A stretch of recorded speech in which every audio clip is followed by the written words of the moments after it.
Hello YouTube, my name is Nero. Today we have some more Madden NFL 18. Welcome, ladies and gentlemen, to the bye week episode.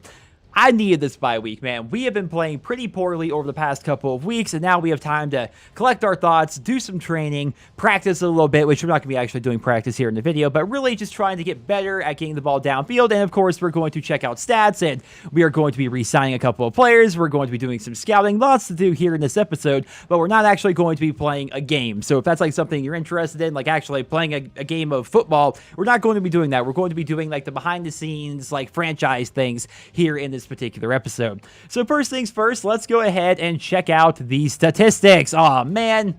So we're doing all right. The Steelers, why are the Steelers 2-6? We're gonna have to check out why that is. And the Bengals are 2-5 as well. Do they have injuries? We're gonna have to find out here.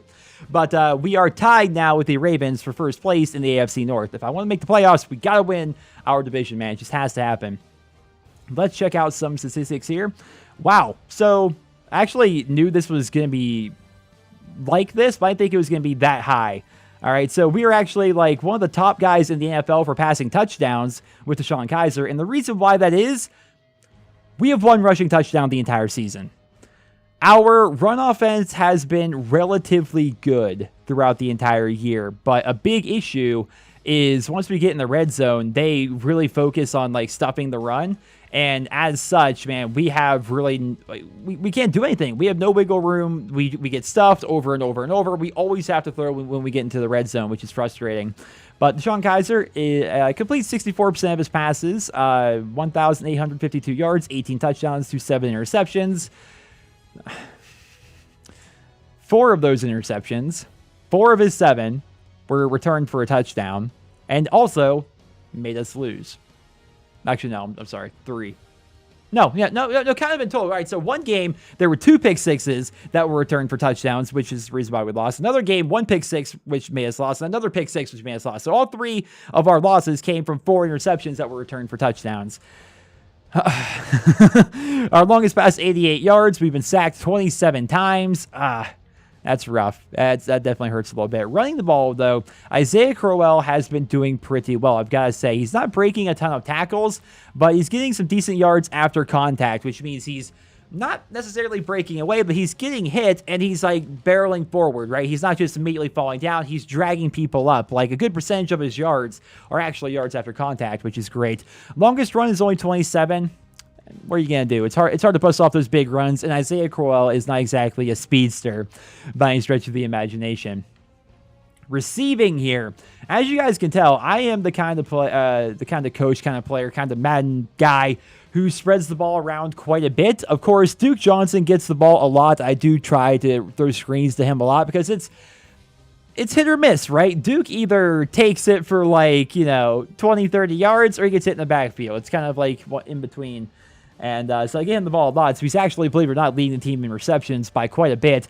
But then, of course, we have David Njoku, who's doing pretty good so far with his 8 games. I mean, he's on pace to have 800 yards and 6 touchdowns, which is pretty solid for a tight end. Now, the rest of my receivers, though, because I spread the ball around so much to so many different guys and nobody really tends to have a big breakout game, if we look at the fact that we have 8 games played so far, they're on pace to not do very good. Like Cole Beasley's on pace to have 800 yards and 2 touchdowns. Corey Coleman's on pace to have 500 yards and 6 touchdowns. Josh Gordon is supposed to have maybe 700 yards, maybe closer to 800, I guess, if you look at it. Actually, about 750 and 6 touchdowns. Isaiah Crowell is, then of course you have these guys here who rarely actually get involved because they are lower down on the depth chart. My goal with the second half of the season is to become better at passing the ball. That is definitely an issue that has been causing some losses, and it's been making things pretty difficult. Defense, however, these guys are monsters. All right, so we got Joe Schubert, I should really learn how to pronounce his name, who is going in with 53 tackles here. Harrison Smith, who, of course, we traded for, 42 total tackles, half of a sack, 5 interceptions, and if we go all the way over, actually only 1 pass deflection, but he also has a forced fumble, right? And he's also got a defensive touchdown. Like, how has he played in 9 games? My man's out here playing on the bye week. He doesn't mess around. I've seen a lot of things on the Madden subreddit where people's stats are like randomly goofy like that. Like a team scored 7 out of 6 times in the red zone. Sometimes it just bugs out, I suppose. Myles Garrett, the rookie, the first overall pick, has 8.5 sacks, but he's actually not the leader, I don't believe. But yep, Emmanuel Ogbah is actually leading with 9. These guys, our defensive ends, are freaking nuts. And then aside from that, not too many sacks from other people. Our linebackers aren't exactly getting in and getting any sacks, but our linebackers aren't exactly fantastic. Jamie Collins Sr. here is good, but not amazing, right? By any stretch of the imagination. And Joe Schubert he's a good linebacker, but he's like a Brian Urlacher or like a Ray Lewis, right? He's not going to be getting sacks or blitzing or anything. He's just going to be getting a lot of tackles. That's kind of what he's been doing the entire season. Let's check out interceptions here. We've got Harrison Smith with 5. I'm happy I traded for him. Then Christian Kirksey, who's not bad in his own right, with 1. Jabril Peppers with 1. Joe Hayden with 1. Jamie Collins Sr. and Jason McCourty each with 1.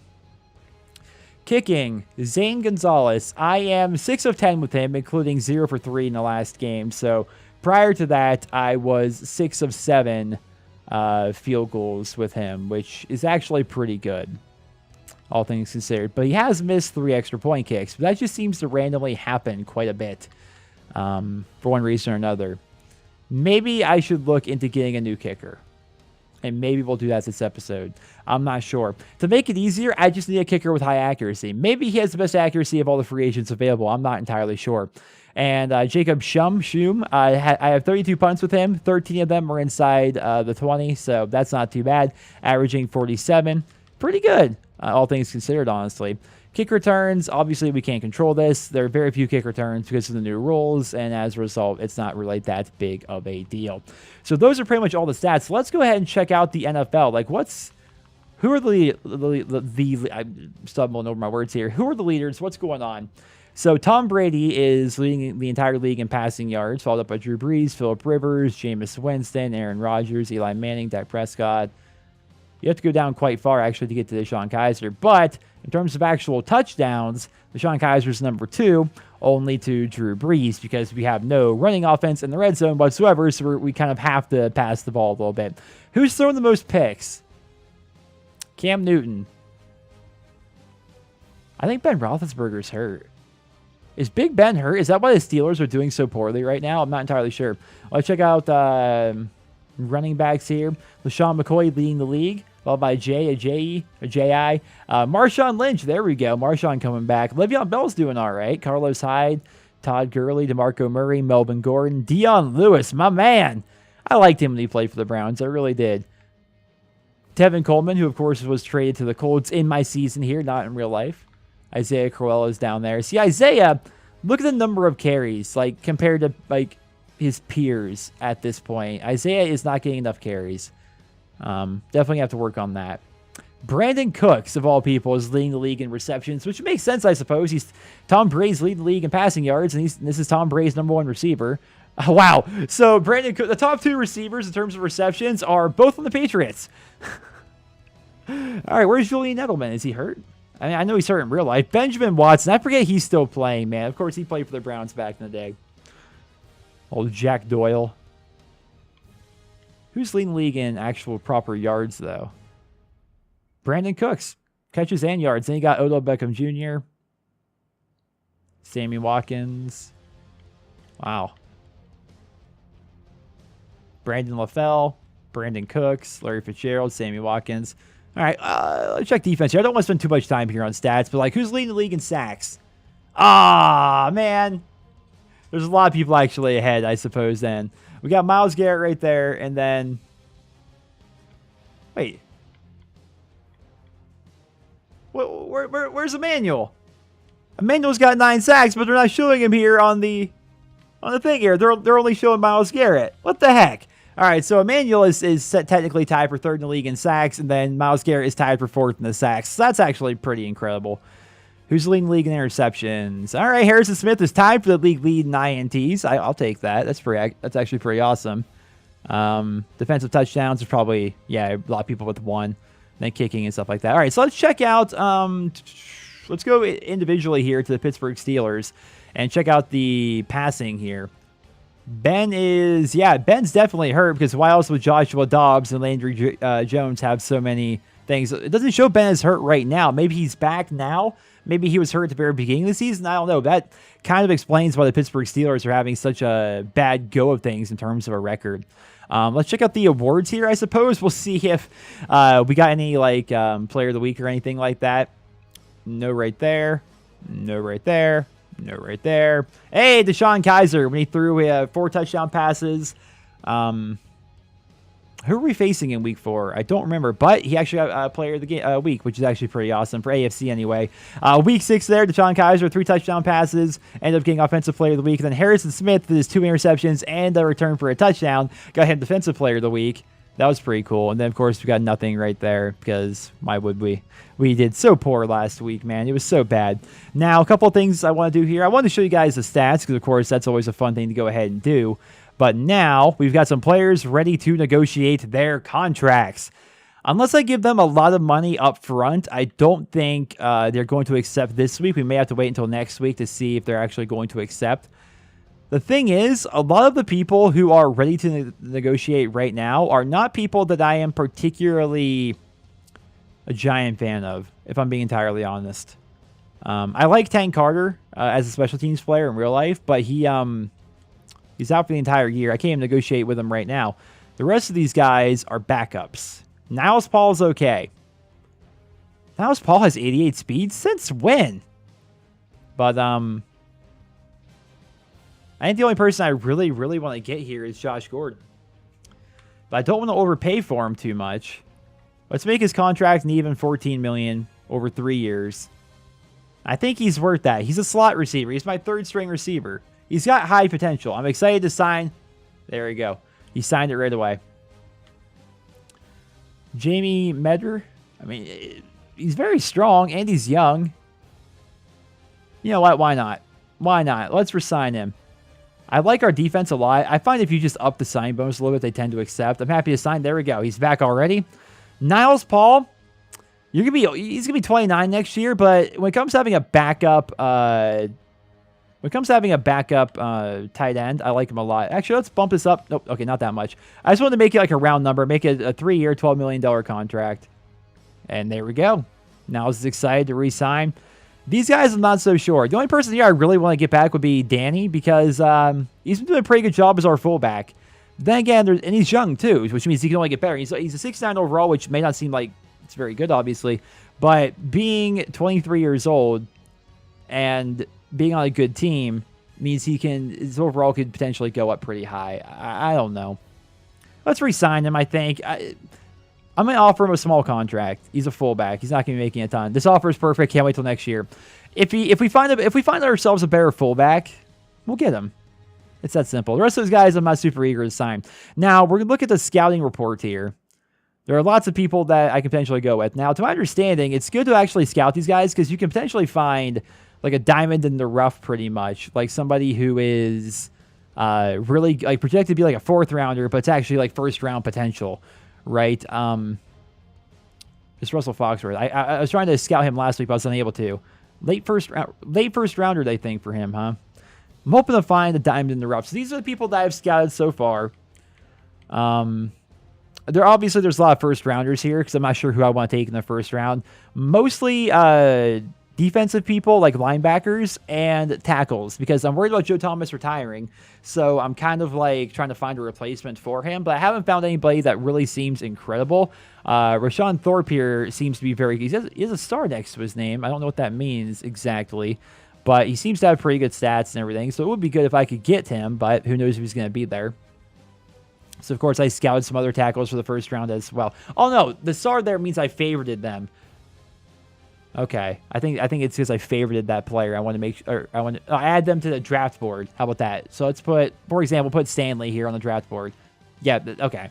The star means I put them on the draft board. So later on, these are people that I really want to make sure I take a look at. Aside from that, I've tried to find some later people. I've looked for a lot of like different diamonds in the rough and stuff like that. But a lot of people are like, you know, they're said to be good players. It's also good to do this because you can find people that are busts. Like, for example, here's a middle linebacker said to go in the 3rd round. I could use a good middle linebacker. He has undrafted talent. He's terrible, actually. So it's good. It's good to do your scouting and good to try and find those people. I was looking at another backup tight end as well. But then again, we just got Niles back, so maybe I don't need it. But then again, maybe drafting a third-string tight end would be good. My third-string tight end gets actually a lot of play. I don't know. Let's scout a couple players here. Let's see. What do we got for fullbacks? The best fullback would be a 5th-rounder, huh? He's a receiving fullback, though, which I like. They say he's got 5th-round talent, which means he's going to be very good. Yeah. Let's go back to middle linebackers, I think. I looked at a couple of them. Like, I'm starting to think, like, maybe I can get one in the later rounds. Let's try Willis Brooking here. He's supposed to play in a 3-4, though, which we run a 4-3. He's got A- hit power. That's pretty awesome, but he's a bust. So this is why you do your scouting. And he's got undrafted talent. Another bust, man. This is not going to be the year for me to get linebackers, unfortunately. Is there anybody else? I want to look for somebody, like, relatively late. This guy's a bust, and he's a 2nd-rounder. So let's go left outside linebackers. There's a lot of 1st-round potential. Late 2nd-rounders. So he's a bit of a bust there. Man, there's not a lot of good choices here. I only have 20 points left, which means I'm not even going to be able to completely scout out Eugene Mickens here. But, yeah, the weak points of my team, and we can go check out the roster here before I think we end off the video, is you can see as we go through the depth chart here. At quarterback, Deshaun Kaiser, he's doing better. His overall is going up. His confidence is high because we've been winning so much, which is definitely helping their overalls quite a bit. On offense, we're not so bad, right? Our receivers are young, and when they get better, that's gonna be awesome. Especially like Josh Gordon, Corey Coleman, and Cole Beasley, Cooper Kupp, and Braxton Miller. Who knows how good they're gonna be, but they're both really young, so potentially they could be very good there.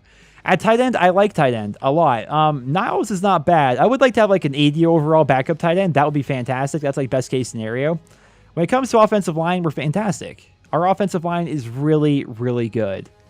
80 overall and above. And then, of course, we have Joe Thomas, best tackle in the league. And then we have Zeitler here, who's 90 overall, and Lane Johnson, 91. Very good offensive line. When it comes to defense, this man is a 77 overall, but has 9 sacks and is tied for, like, 2nd in the league. He is going off the charts. And I'm surprised he's still only a 77 overall as compared to, like, going up because of his confidence and, what's we're looking for, like, upgrades and stuff like that based off his performance. Myles Garrett, obviously, is going to be a monster. He's an 87 overall as a rookie. Already has 8 sacks. He's on pace to have 16 throughout the season. So, actually, he's on pace for 17. Doesn't he have 8.5 sacks? He's going crazy. He's a wild man. That's definitely pretty good. Defensive tackle, we struggle a bit. Danny Shelton is young. He could get better, but that's the reason why we signed Jamie back here, is because when it comes to that, like, the rest of our tackles aren't very good. Now, Ogunjobi, I think is how you pronounce his last name. I don't want to mess with success. Our defense is so good right now, but maybe it would be better to get him in, or maybe even Caleb Brantley over Jamie here, because these guys are young and potentially could get a lot more experience quickly and therefore have a higher overall. But definitely defensive tackle is a bit of an issue. Maybe I should start scouting defensive tackles for the draft. Jamie Collins, he's good. He's young. He's 88 overall. That's fantastic. But his backup's not great. Middle linebackers were pretty weak. Joe Schubert is a really good player. He's doing well, but in terms of overall, he's not all that great. So if he doesn't, by the end of the season, when we get all of our experience and stuff like that, if he doesn't like jump up to like at least like a 70 something plus, we're gonna have to really look at getting a different middle linebacker.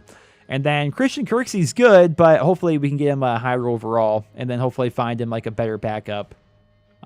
Just more depth at the linebacker position in general.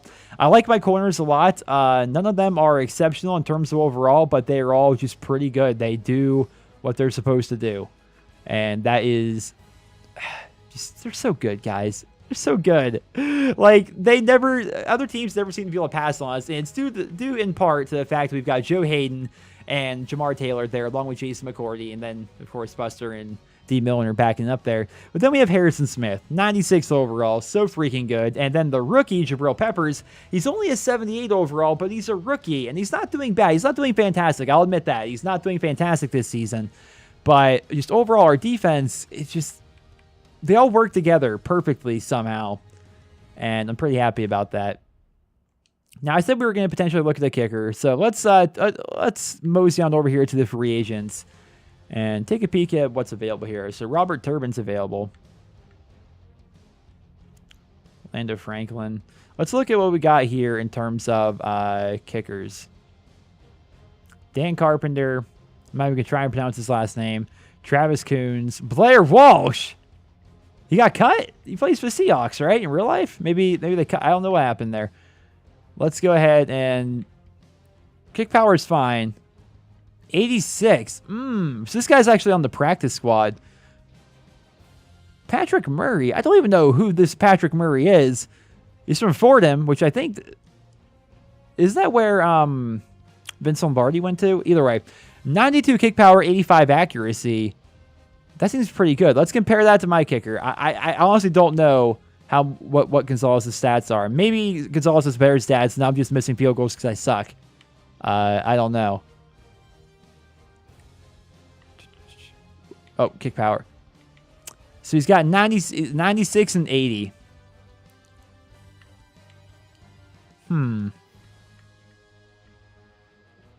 What does Coach Joseph Nero think about that? 96 and 80 as compared to... I want to look at that kicker one more time. 96 and 80 versus 92 and 85.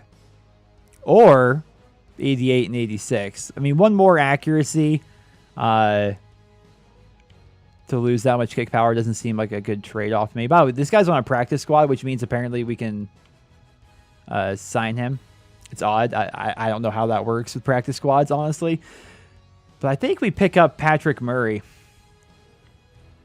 And I realize like the reason why my field goals were missed is because I missed them. But it's going to be easier for me to make those field goals if the kicker has more accuracy and therefore the bar is a little bit smaller. Or I'm sorry, a little bit bigger. Complete opposite. I'm having a little bit of a brain fart here, guys. I'm just sitting here thinking like, man, I'm kicking my kicker off the team here, and it feels kind of bad, honestly, to sign a 69 overall kicker. But the reason why he's 69 overall, I think, is because his awareness is low. Does awareness actually affect the meter? All right, after some quick Googling, I have determined that apparently awareness doesn't actually matter for kickers whatsoever if you're actually playing a game. If you're simming, then maybe it would actually matter, but if you're actually controlling everything, it doesn't really matter whatsoever. I was worried that potentially the awareness is actually going to affect the size. Oh, practice squad eligible. Move to practice squad. Zane, I don't want to cut you. You're on the practice squad. There you go, my dude. Patrick, you're here. But unfortunately, I'm changing your number. Call me an old school Browns fan, but I don't feel right giving Phil Dawson's number to somebody else. Number 1, number 3, number 5, number 8, number 9.